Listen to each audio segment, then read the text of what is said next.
nyinyi bakabaras muyoya bintu byose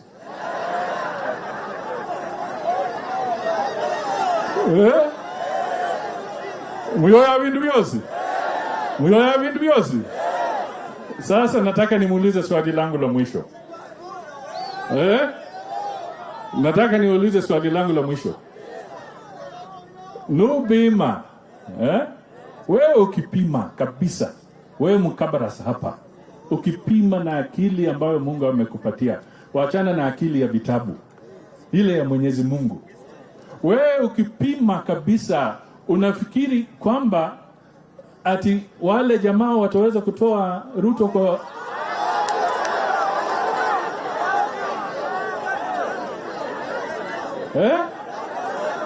mkipima? Inawezekana kweli? Inawezekana? Kwa hivyo mimi nawaomba kwa unyenyekevu kwamba tukienda mbele 2027 hadi 2032, mimi nataka niwasihi watu wa eneo ya magharibi wote tushikane, tuwe kitu kimoja, tuwe na usemi zaidi kwa serikali ya William Samoei Ruto. Tumekubaliana? La mwisho, nyinyi ni Waluya. Nyinyi ni Waluya, si ndio? Nataka niwaulize kwa Kiluya.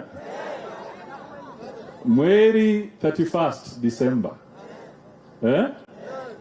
nuingira muhiga musha fast.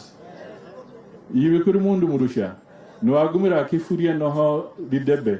Nuakubana wabora kindeke.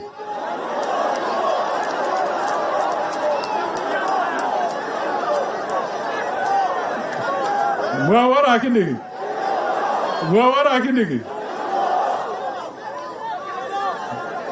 Si nimemaliza mambo yangu. Sasa wewe kuishika sufuria. Sitasema ingine hapo. Lakini la muhimu, tusimame imara. Serikali hii iko hapa na tunataka tutengeneze Kenya yetu. Vile mheshimiwa amesema, kuna madeni, kuna mambo mengi ya kiuchumi ambayo ni lazima rekebishe. Na kurekebisha uchumi sio kama kuwasha taa na kuweka switch na off, on and off. Ni lazima tutekeleze mipango na mikakati kwa muda ambao nafaa. Pia kuna PSS wengine hapa, Juma Mkwana kutoka upande wa Bungoma, yeye ni PS. Kuna chairman